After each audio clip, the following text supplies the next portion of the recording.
មួយទៀតក្នុងករណីបើសិនជាបងប្អូនដោតទៅមានន័យថាកាមេរ៉ារបស់យើងតេស្តទៅមានភ្លើង network យើងដោតទៅដើរ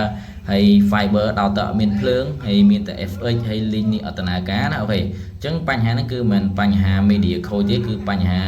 adapter របស់ media នេះ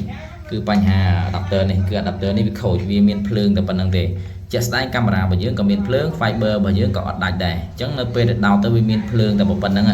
ចានេះជាការកំណត់សម្គាល់មានន័យថា adapter ខូចមិនមែន media ខូចណាគឺ